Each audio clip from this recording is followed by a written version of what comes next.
Capítulo 37. Lo falso y lo verdadero en la educación.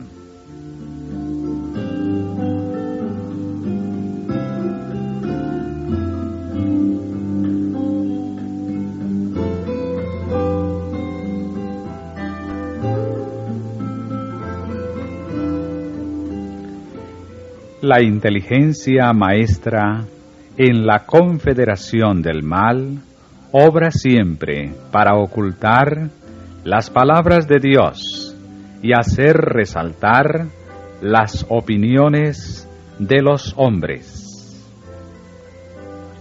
Se propone que no oigamos la voz de Dios que nos dice: este es el camino, andad por él.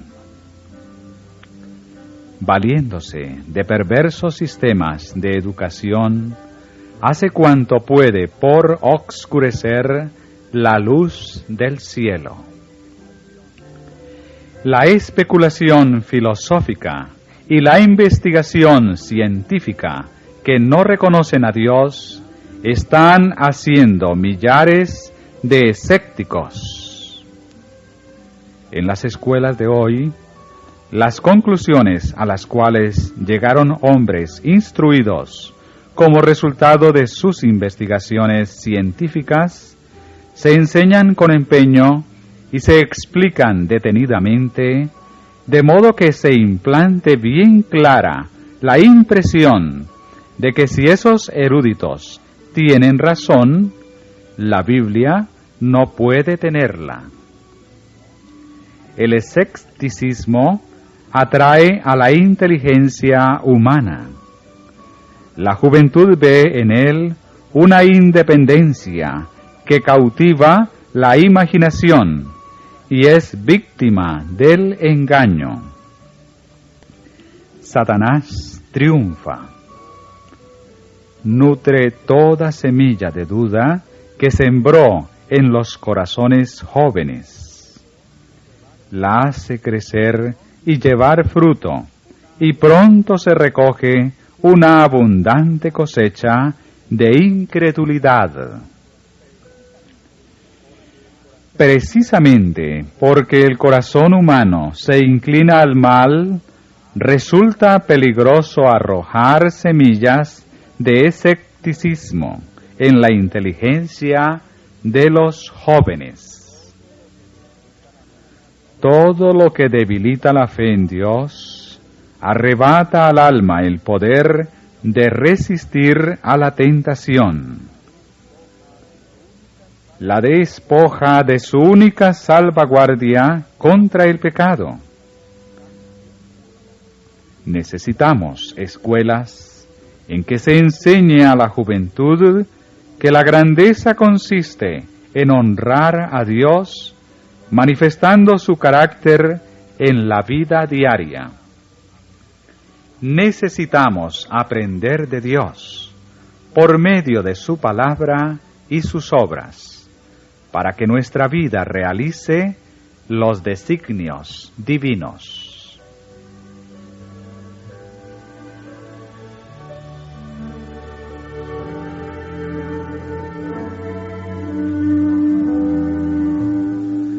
Subtítulo: Los autores incrédulos.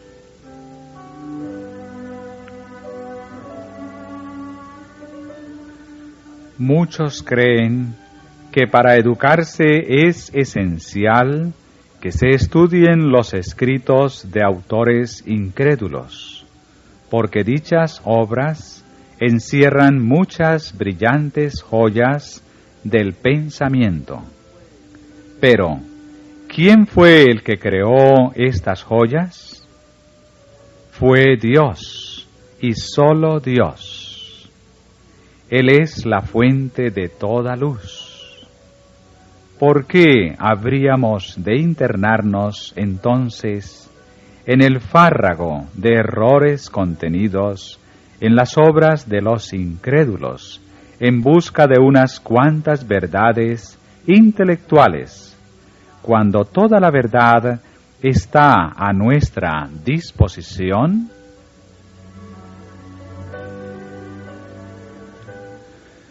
¿Cómo es que hombres en pugna con el gobierno de Dios llegan a poseer la sabiduría de que a veces hacen gala?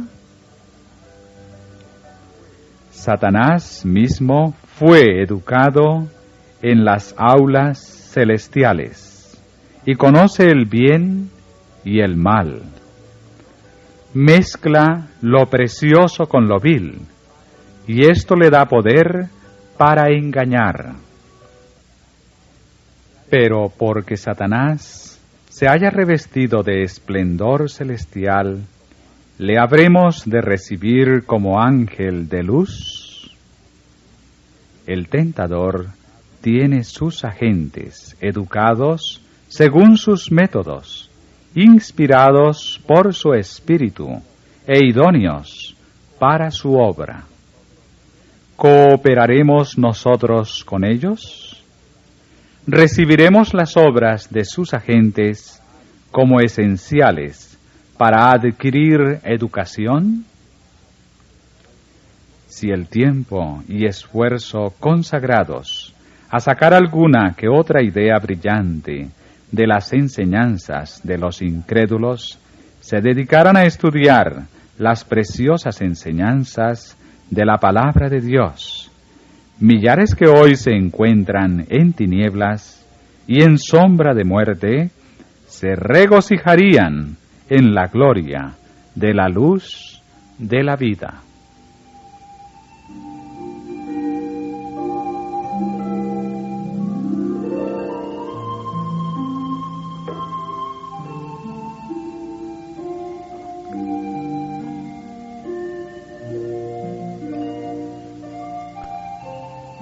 Subtítulo: Conocimientos históricos y teológicos.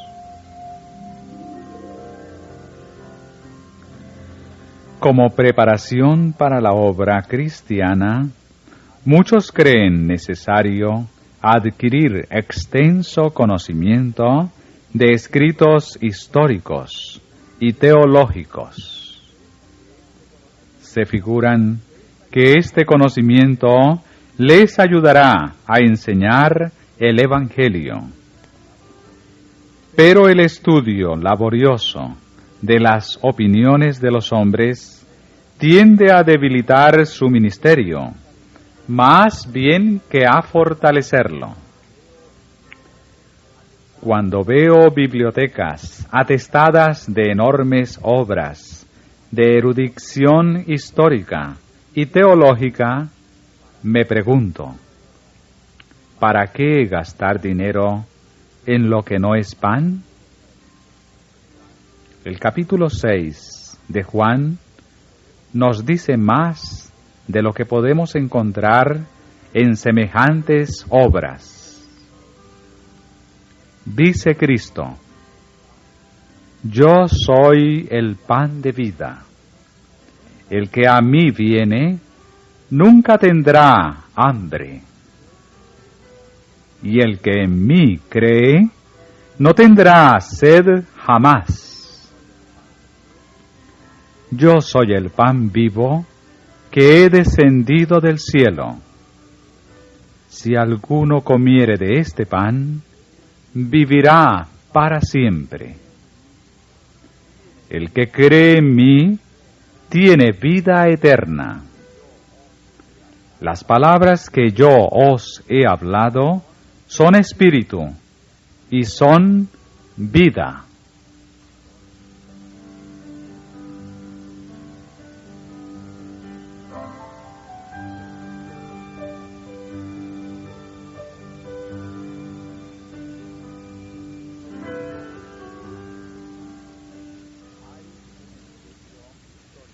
Hay un estudio histórico que no debe condenarse.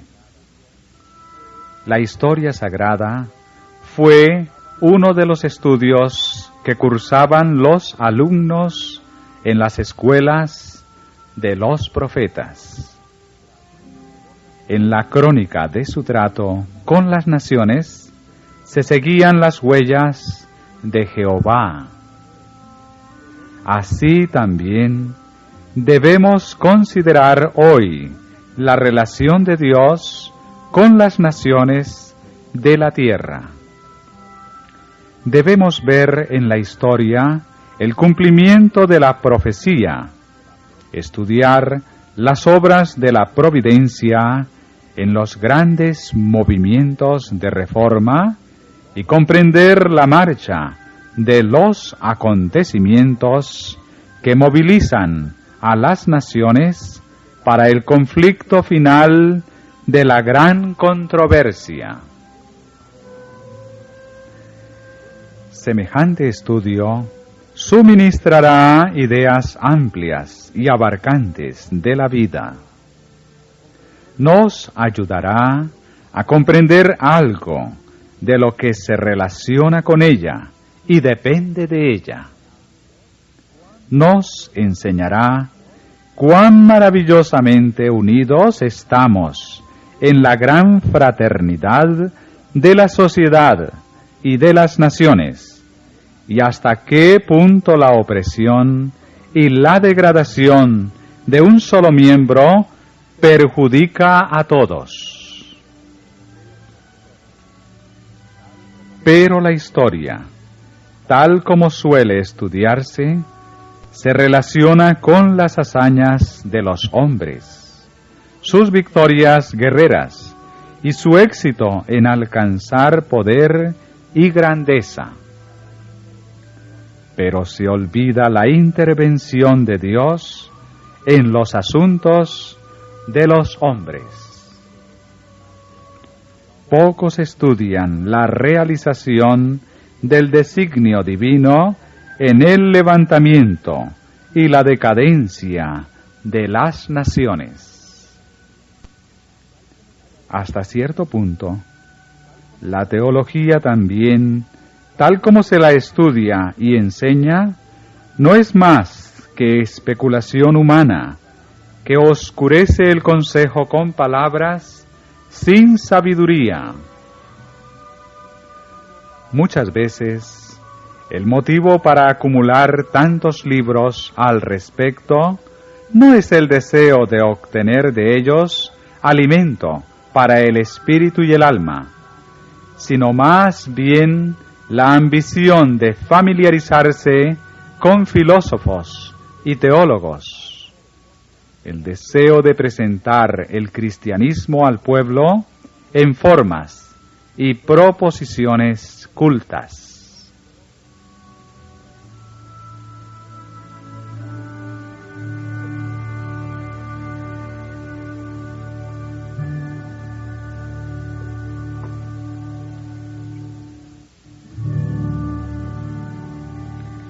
No todos los libros escritos pueden contribuir al propósito de una vida santa. Aprended de mí, decía el gran maestro. Llevad mi yugo sobre vosotros. Aprended mi mansedumbre y mi humildad.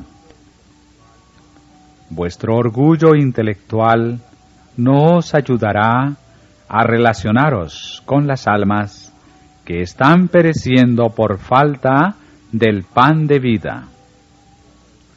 Al estudiar estos libros, permitís que reemplacen las lecciones prácticas que deberíais aprender de Cristo. Con los resultados de este estudio no se alimenta al pueblo. Muy pocas de las investigaciones que tanto fatigan la inteligencia proporcionan algo que le ayude a uno a trabajar con éxito en bien de las almas. El Salvador vino para dar buenas nuevas a los pobres. En su enseñanza hacía uso de los términos más sencillos y de los símbolos más claros. Y los que eran del común del pueblo le oían de buena gana. Los que hoy procuran hacer su obra para este tiempo necesitan una comprensión más profunda de las lecciones que Él dio. Las palabras de Dios vivo son lo más sublime de toda educación.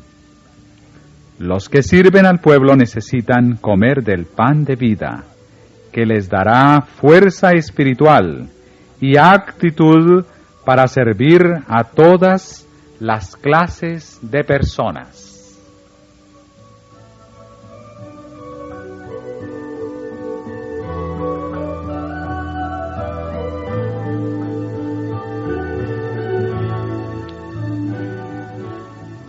Subtítulo: Los clásicos.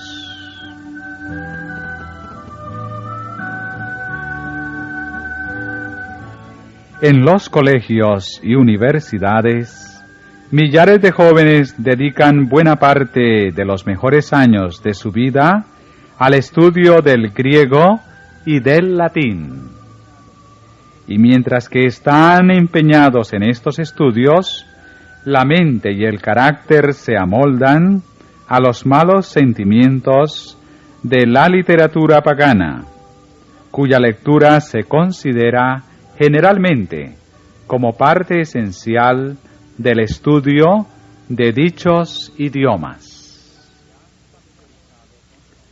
Los que se han familiarizado con los clásicos declaran que las tragedias griegas están llenas de incestos, muertes y sacrificios humanos hechos a dioses sensuales y vengativos.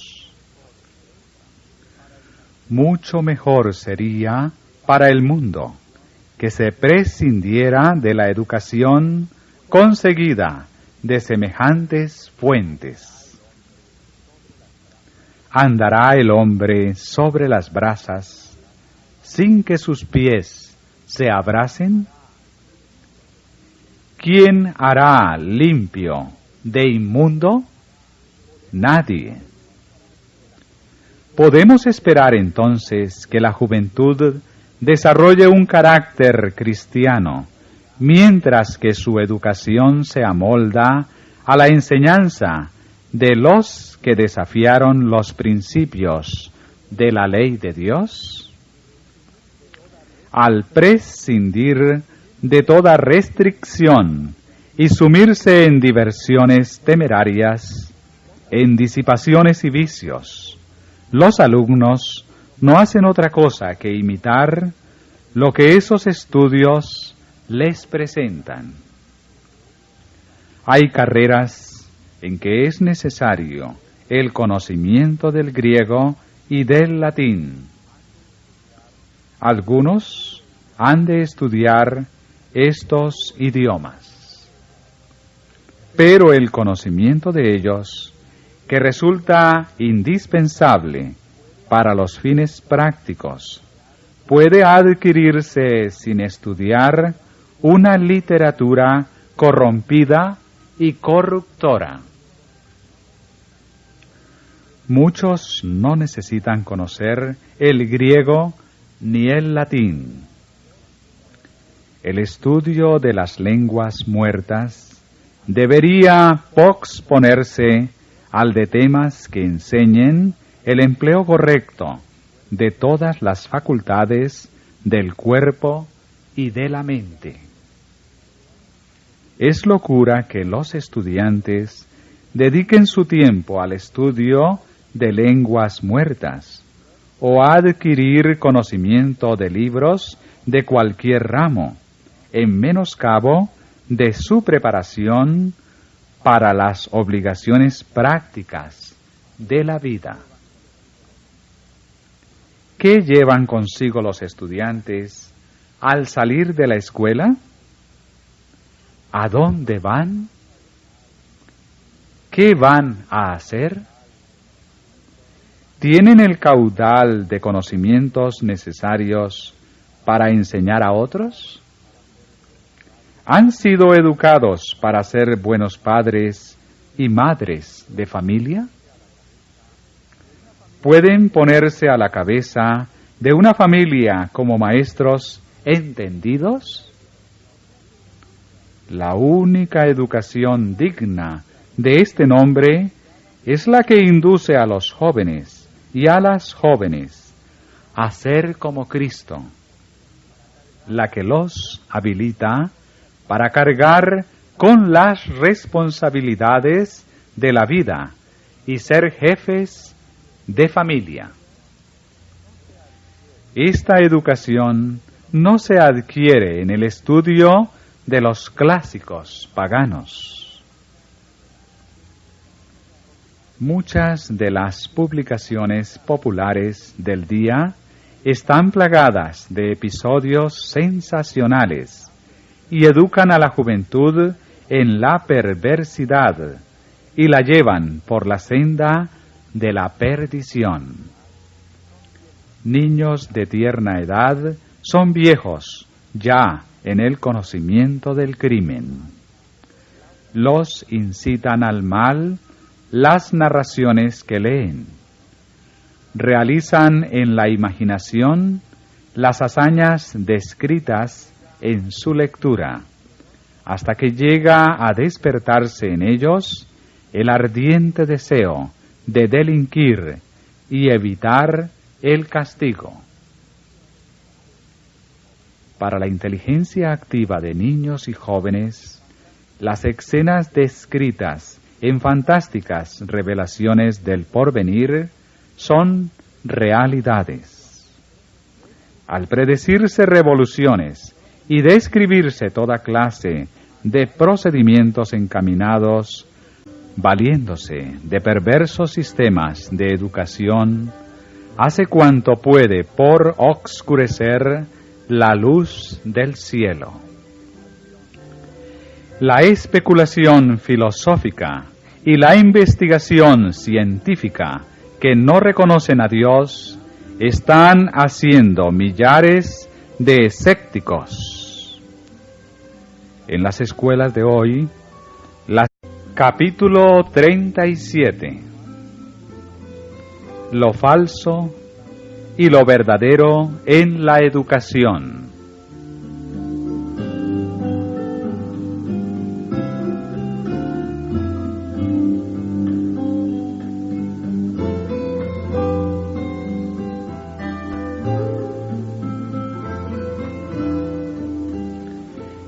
La inteligencia maesmo atrae a la inteligencia humana. La juventud ve en él una independencia que cautiva la imaginación y es víctima del engaño. Satanás triunfa. Nutre toda semilla de duda que sembró en los corazones jóvenes. En la confederación del mal, obra siempre para ocultar las palabras de Dios y hacer resaltar las opiniones de los hombres. Se propone que no oigamos la voz de Dios que nos dice: este es el camino, andad por él. Las conclusiones a las cuales llegaron hombres instruidos como resultado de sus investigaciones científicas se enseñan con empeño y se explican detenidamente, de modo que se implante bien clara la impresión de que si esos eruditos tienen razón, la Biblia no puede tenerla. El escepticismo